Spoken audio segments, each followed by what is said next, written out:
Ifatokun, Morankino, Aare, Oyo Empire.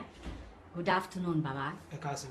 Ẹ káàsán o, olóòtú o. Ẹ ṣé o. Ẹ kú ọjọ́ mẹ́ta o. Oh, Baba, I just have two very short questions. Baba, eu só tenho duas perguntas muito breves. Precisamos de um esclarecimento. A primeira pergunta é sobre Orumilá, o nome Eléèri Ìpin. Se Orumilá tem alguma influência no destino das pessoas, ou se o Orumilá é um ajudante do Onibodi. Baba, I have two questions for you, and I would like to know, Orumilá, he has the name of Eléèri Ìpin. Does he has any influence in the destiny of the people?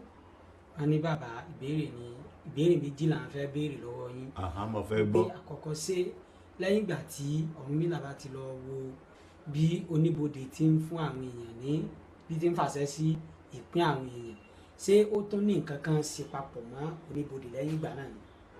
Kò ní nǹkan kan ṣe pọ̀ mọ́, iṣẹ́ Olódùmarè ni, Olódùmarè ti parí iṣẹ́ rẹ̀.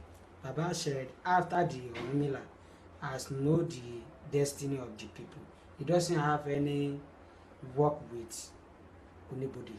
So he doesn't have any influence. He doesn't have any influence. Yes. So he got the name Eléèri Ìpin. Why? Wọ́n ní pé kí ló dé tó fi jẹ́ tí orúkọ rẹ̀ fi ń jẹ́ Eléèri Ìpin. Òun ló jẹ́rìí sí nígbà tó lọ wo ibi téèyàn ti ń yan ìpín, ibi téèyàn ti ń gbórí, òun ló jẹ́rìí sí pé àṣẹ ní tó ń ká okú bá yàn, àṣẹ ni ó lò. It is because he is the one know the people when they are going to choose their destiny in the heaven. That's why God. So he went to see what happened. So when the people went to receive the destiny, he went to see. He has no influence at all. So ele está a dizer que Orumilá não tem qualquer influência no destino das pessoas, que ele simplesmente foi enviado para ver como é que acontecia as pessoas receberem o seu próprio destino. So, a outra pergunta é a seguinte. The next question is, it means that Orumilá is not helping anybody in giving the Ìpin, the destiny.